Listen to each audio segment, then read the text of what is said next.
दोस्तों, आपने जरूर सुना होगा कि हर व्यक्ति को उसके कर्मों का फल अवश्य भुगतना पड़ता है। लेकिन आज के इस वीडियो में हम यह समझेंगे कि क्या माता पिता के सद्गुण और दोषों का असर उनकी संतान पर पड़ता है। नमस्कार, हमारे चैनल में आपका हार्दिक स्वागत है। जैसा कि कहा जाता है, अगर संतान अच्छे या बुरे कर्म करती है तो उसके माता पिता को भी उसका अंश भुगतना पड़ता है। इसी प्रकार माता पिता के कर्मों का प्रभाव उनकी औलाद पर भी दिखता है। आज का वीडियो अत्यंत महत्वपूर्ण और ज्ञानवर्धक होने वाला है, इसलिए अंत तक हमारे साथ बने रहें। अब आइए कहानी की शुरुआत करते हैं। एक समय की बात है, एक महान तपस्वी अपने आश्रम में निवास करते थे। एक दिन उनकी पत्नी ने उनसे पूछा, स्वामी, क्या माता पिता के अच्छे और बुरे कर्मों का फल उनकी संतान को भुगतना ही पड़ता है? तत्पश्चात महात्मा ने उत्तर दिया, हे देवी, माता पिता के कर्मों का परिणाम अनिवार्य रूप से उनकी संतान पर भी पड़ता है। आज मैं आपको एक प्राचीन कथा सुनाता हूं, जिसके पश्चात आपको स्पष्ट हो जाएगा कि कैसे माता पिता के कर्मों का असर उनकी औलाद पर होता है। महात्मा ने कथा प्रारंभ करते हुए कहा, हे देवी, प्राचीन काल में एक गांव में एक अत्यंत गरीब व्यक्ति रहता था। वह कड़ी मेहनत और मजदूरी करके अपने घर का गुजारा करता था। दिन भर के परिश्रम के बाद उसे 50 रुपए प्राप्त होते थे, जिनमें से वह एक निश्चित राशि दान में लगाता था और शेष से अपने परिवार का निर्वाह करता था। कुछ समय पश्चात उसी परिवार में एक पुत्र का जन्म हुआ, जिससे अब परिवार में पति, पत्नी और बेटा कुल 3 सदस्य हो गए। धीरे धीरे बढ़ती महंगाई के कारण उनके गुजारे में कठिनाइयां आने लगी। इसी बीच एक दिन उस नन्हे बालक ने अपने पिता से पूछा, पिताजी, आप रोज 50 रुपये कमाते हैं, जिनमें से कुछ राशि दान में दी जाती है, तो हमें शेष राशि से अपना गुजारा कैसे करना होगा? उस पर उसकी माता ने मुस्कुराते हुए उत्तर दिया, बेटा, चिंता मत करो। तुम्हारे पिताजी जो 50 रुपये कमाते हैं, वे दान भी उसी में से करते हैं, लेकिन वह दान विशेष रूप से तुम्हारे भले के लिए होता है, दूसरों के लिए नहीं। फिर भी वह छोटा बच्चा इन बातों को पूरी तरह समझ नहीं पाया। कुछ दिनों में वह बच्चा बड़ा होकर 7 वर्ष का हो गया। एक दिन जब वह व्यक्ति काम से लौट रहा था, तभी रास्ते में एक काला भैंसा आ गया और उस पर आक्रमण कर दिया। उसी भैंसे के प्रहार से वह व्यक्ति अपनी जान गंवा बैठा। जब उसकी पत्नी और पुत्र को पिता की मृत्यु की खबर मिली, तो उन्हें अत्यंत शोक और दुख का सामना करना पड़ा। और एक दिन उस गरीब व्यक्ति के बेटे ने अपनी मां से पूछा, मां, हमारे पिताजी कहां चले गए? उसकी मां ने उत्तर दिया, बेटा, तुम्हारे पिताजी हमें छोड़कर यमपुरी में यमराज के पास चले गए हैं। तब बेटे ने कहा, जब पिताजी हमारे साथ थे तो वे रोज 50 रुपए कमाते थे। उनमें से कुछ बचत की जाती थी, जिससे हमारा पालन पोषण होता था, और बाकी 25 रुपए दान में जाते थे। अब हमारा गुजारा कैसे होगा? हमारा पेट कैसे भरेगा? उसकी मां ने समझाते हुए कहा, बेटा, जहां गरीबी होती है वहां कोई मददगार नहीं रहता।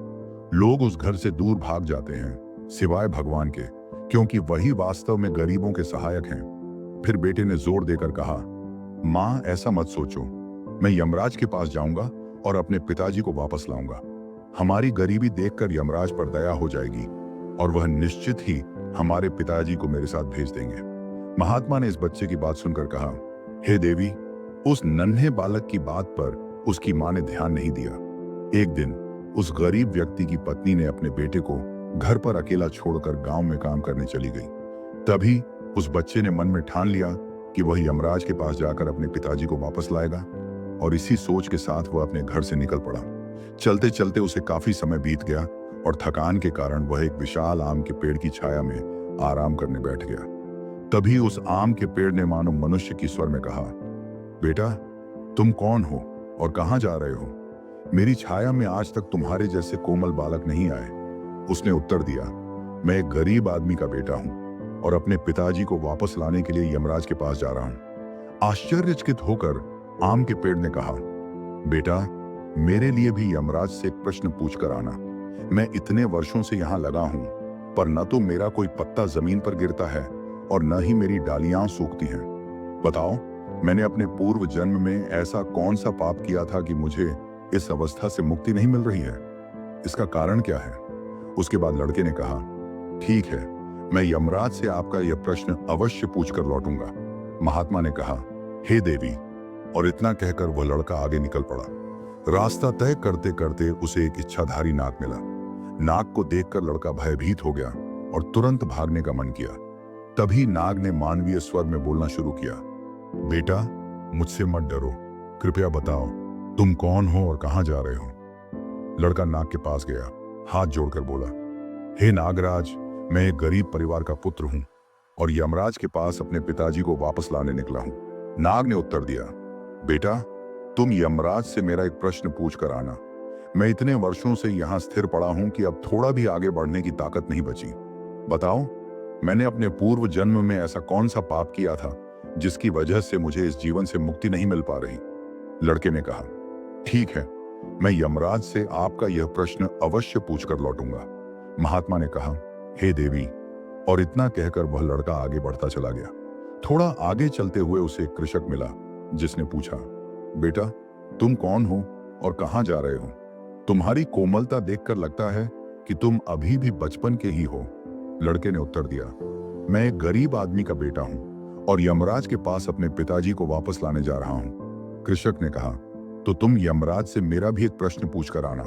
मैं वर्षों से इस बावड़ी की खुदाई कर रहा हूं ताकि राहगीरों की प्यास बुझा सकूं, पर इसमें कभी पानी नहीं निकला।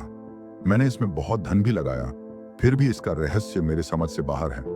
बताओ, मैंने अपने पूर्व जन्म में ऐसा कौन सा पाप किया था कि इस बावड़ी से कभी पानी नहीं निकल पाया? लड़के ने उत्तर दिया, ठीक है, मैं यमराज से आपका यह प्रश्न जरूर पूछकर लौटूंगा। महात्मा ने कहा, हे देवी, और इतना कहकर वह लड़का फिर आगे बढ़ता चला गया। कुछ दूर चलते हुए उसे एक विशाल तालाब दिखा। वह तालाब के किनारे गया और अपनी प्यास बुझाने हेतु पानी पीने लगा। तभी तालाब में तैरती हुई एक बतख ने पूछा, बेटा, तुम कौन हो और कहां जा रहे हो? लड़के ने कहा, मैं एक गरीब आदमी का पुत्र हूं और यमराज के पास अपने पिताजी को वापस लाने जा रहा हूं। बतख ने सुनते ही कहा, बेटा, तुम यमराज से मेरा भी एक प्रश्न पूछकर आना। मैं कई वर्षों से इस तालाब में भटक रही हूं। मेरी 7 पीढ़ियां बीत चुकी हैं, परंतु मैं अब भी इसी तालाब में अटकी हुई हूं। बताओ, मैंने अपने पूर्व जन्म में ऐसा कौन सा पाप किया था कि मुझे इस संसार से मुक्ति नहीं मिल पा रही? उस समय लड़के ने उत्तर दिया, ठीक है, मैं यमराज से तुम्हारा यह प्रश्न अवश्य पूछकर लौटूंगा। इतना कहकर वह आगे बढ़ता चला गया। चलते चलते वह तालाब के दूसरे किनारे पर पहुंच गया। वहां पहुंचते ही उसने देखा कि एक मृत बगुला वहीं पड़ा है। जैसे ही वह लड़का उस बगुले के पास से गुजरने लगा, मरे हुए बगुले ने आवाज दी, बेटा, बताओ तुम कौन हो और कहां जा रहे हो? लड़के ने उत्तर दिया, मैं एक गरीब परिवार का पुत्र हूं और यमराज से अपने पिताजी को वापस लाने के लिए निकला हूं। बगुले ने कहा, तो तुम यमराज से मेरा भी एक प्रश्न पूछ कर आओ। मेरे शरीर की यह स्थिति कैसी बनी हुई है? मैं वर्षों से इस तालाब के किनारे पड़ा रहता हूं। जब भी पानी की लहर उठती है तो मेरा शरीर उसमें बह जाता है, परंतु लहर के उतरते ही मैं फिर उसी हालत में लौट आता हूं। मेरा शरीर न तो गलता है न सड़ता है। बताओ, मैंने अपने पूर्व जन्म में ऐसा कौन सा पाप किया था जिसके कारण मुझे इस शरीर से मुक्ति नहीं मिल पा रही? लड़के ने कहा, ठीक है, मैं यमराज से तुम्हारा यह प्रश्न जरूर पूछ कर आऊंगा। महात्मा ने कहा, हे देवी। इतना कहकर वह लड़का आगे की ओर चल पड़ा। चलते चलते वह यमपुरी पहुंच गया। वहां पहुंचकर उसने यमराज को प्रणाम किया और हाथ जोड़कर कहा, हे यमराज, मेरे पिताजी कहाँ हैं? जब वे घर में थे तो वे प्रतिदिन 50 रुपए कमाते थे, जिनमें से 25 रुपए दान में और शेष से हमारा जीवन चलता था। अब मेरे पिताजी घर में नहीं हैं और मैं तथा मेरी माँ भूख से तड़प रहे हैं। कृपया उन्हें शीघ्र ही हमारे साथ घर भेज दीजिए। महात्मा ने कहा, हे देवी। और यमराज ने लड़के की बात सुनकर कहा, ठीक है, मैं तुम्हारे पिताजी को घर भेज दूंगा, पहले तुम यहां बैठो। यमराज ने उस लड़के को अपने पास बुलाकर भोजन कराया। भोजन के बाद उन्होंने पूछा, अब तुम्हें और क्या चाहिए? लड़के ने कहा कि रास्ते में जो जो प्राणी मिले उन्होंने भी यमराज से अपने अपने प्रश्न पूछे थे। यमराज ने उन सभी के उत्तर दे दिए हैं और अब मैं उन उत्तरों के साथ आगे जाऊंगा। यमराज ने निर्देश दिया, बेटा, तुम जाते समय उन सभी को उनके उनके उत्तर बता देना। अब तुम अपने घर चलो, तुम्हारी माँ तुम्हारा इंतजार कर रही है और तुम्हारे पिताजी शीघ्र ही तुम्हारे पास पहुंच जाएंगे। फिर लड़का यमराज को प्रणाम करके अपने घर की ओर निकल पड़ा। रास्ते में उसे फिर से वही मृत बगुला मिला जो तालाब के किनारे पड़ा हुआ था। बगुले ने उससे पूछा, बेटा, क्या तुमने यमराज से मेरा प्रश्न पूछा था? लड़के ने कहा, हाँ, मैंने यमराज से तुम्हारा प्रश्न जरूर पूछा। यमराज ने उत्तर में कहा, तुम कभी एक महान विद्वान थे, परंतु तुमने कभी अपना ज्ञान दूसरों से साझा नहीं किया। अब तुम मर चुके हो और अंदर ही अंदर वह ज्ञान तुम्हें जलता रहता है। जब तक तुम अपना ज्ञान किसी और को नहीं बताओगे, तब तक तुम्हारी आत्मा को शांति नहीं मिलेगी। महात्मा ने कहा, हे देवी। तब उसी मरे हुए बगुले ने बोलकर कहा, बेटा, अब ऐसी स्थिति में मेरा ज्ञान ग्रहण करने को कौन आएगा? तुम मेरा ज्ञान ले लो। मरे हुए बगुले ने अपने पास जो भी ज्ञान था वह सब उस लड़के को सौंप दिया। जैसे ही ज्ञान प्रवाहित हुआ, उसकी आत्मा मोक्ष को प्राप्त कर गई। फिर वह लड़का आगे बढ़ता रहा। थोड़ी दूरी तय करते करते उसे एक बतख मिली। बतख ने पूछा, बेटा, क्या तुमने यमराज से मेरा प्रश्न भी किया था? लड़के ने उत्तर दिया, हाँ, मैंने यमराज से तुम्हारा भी प्रश्न किया था। बतख ने कहा, तुम्हारे अंदर अमृत छिपा है। जब तक तुम इसे किसी के साथ साझा नहीं करोगे, तब तक तुम ऐसे ही बेचैन रहोगे। अब मुझे मेरा अमृत प्राप्त हो, तुम ही इसे ग्रहण कर लो। बतख ने अपना अमृत उस लड़के को प्रदान कर दिया और तुरंत ही उसकी आत्मा भी मोक्ष को प्राप्त हो गई। इसी प्रकार लड़का आगे बढ़ता रहा। चलते चलते उसे वही किसान मिला जो राहगीरों की प्यास बुझाने के लिए बावड़ी खुदवा रहा था। किसान ने उस लड़के को देखकर प्रेम पूर्वक हाथ जोड़ते हुए पूछा, बेटा, क्या तुमने यमराज से मेरा प्रश्न किया था? लड़के ने कहा, हाँ, मैंने आपका प्रश्न भी किया था। यमराज ने यह उत्तर दिया था कि तुम्हारे घर में एक युवा कुंवारी कन्या है। जब तक तुम उसका विवाह नहीं करोगे और उसका कन्यादान नहीं करोगे, तब तक उस बावड़ी से कभी पानी नहीं निकलेगा। पहले तुम्हारा निर्धारित कर्म पूरा करो जो ईश्वर ने तुम्हें सौंपा है। पहले कन्यादान संपन्न करो, फिर बावड़ी खुदवा लो। किसान ने आगे कहा, अब मैं अपनी कन्या के लिए वर कहां खोजूं? तुम बहुत ही सरल, सुंदर और आकर्षक लगते हो, इसलिए मेरी कन्या का विवाह तुमसे ही हो जाए। महात्मा ने कहा, हे देवी। इसी के साथ किसान ने अपनी कन्या का विवाह उस लड़के से कर लिया और उसे भरपूर धन देकर विदा कर दिया। फिर वह लड़का अपनी पत्नी सहित आगे निकल पड़ा। चलते चलते उसे फिर वही इच्छाधारी सर्प मिला। सर्प ने पूछा, बेटा, क्या तुमने यमराज से मेरा प्रश्न किया था? लड़के ने उत्तर दिया, हाँ, मैंने आपका प्रश्न भी किया था। तब यमराज का संदेश था, तुम्हारे पास जो नागमणि है, तुम उसे न तो धरती पर उगते हो और न ही किसी को दान करते हो।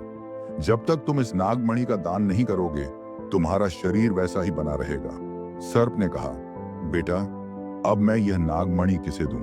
इसे तुम ही ग्रहण कर लो। सर्प ने अपनी नागमणि उस लड़के को दे दी और उसी क्षण उसकी आत्मा भी मोक्ष को प्राप्त हो गई। इस प्रकार वह लड़का अपनी नवजीवन प्राप्त पत्नी के साथ आगे बढ़ता रहा। कुछ देर बाद चलते चलते उसे वही विशाल आम का पेड़ मिला जिसकी छाया में उसने पहले विश्राम किया था। उसने पूछते हुए कहा, बेटा, क्या तुमने यमराज से मेरा सवाल किया था? लड़के ने उत्तर दिया, हाँ, मैंने पूछा था।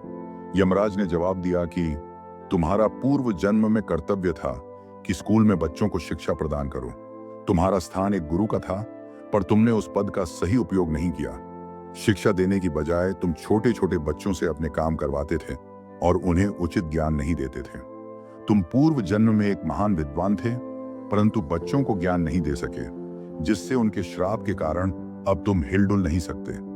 अपने भीतर संचित ज्ञान को दूसरों में बांट दो, तभी तुम्हें मोक्ष की प्राप्ति होगी। महात्मा ने कहा, हे देवी। और उस विशाल आम के पेड़ ने लड़के की बात सुनकर कहा, अब बताओ, मैं अपना ज्ञान किसे दूं? तुम ही ले लो। उस आम के पेड़ ने अपने पास जमा सारा ज्ञान उस लड़के को सौंप दिया। जैसे ही उस आम ने अपना ज्ञान प्रदान किया, उसकी आत्मा को शांति मिली और वह पेड़ की बंधन मुक्ति प्राप्त हो गया। वह लड़का अपनी पत्नी के साथ चलते चलते अपने घर पहुंचा। जब वह घर पहुंचा तो उसकी मां उसे देखकर अत्यंत प्रसन्न हुई और पूछने लगी, बेटा, तुम कहां थे और यह लड़की तुम्हारे साथ कौन है? लड़के ने अपने साथ हुई सभी घटनाओं का विस्तार से वर्णन किया। इसके पश्चात महात्मा ने कहा, हे देवी, अब उस लड़के को यह झांत हो गया कि उसके पिताजी वापस नहीं आ सकते। अब उनकी मुक्ति हो चुकी है।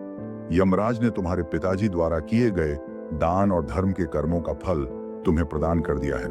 इस प्रकार महात्मा ने अपनी पत्नी को समझाया कि माता पिता के अच्छे एवं बुरे कर्मों का फल उनकी संतान पर कैसे प्रकट होता है, साथ ही पूर्व जन्म के कर्मों का फल भी कैसे मिलता है और पिता द्वारा किए गए पाप तथा पुण्य दोनों का असर उनके बच्चों पर पड़ता है।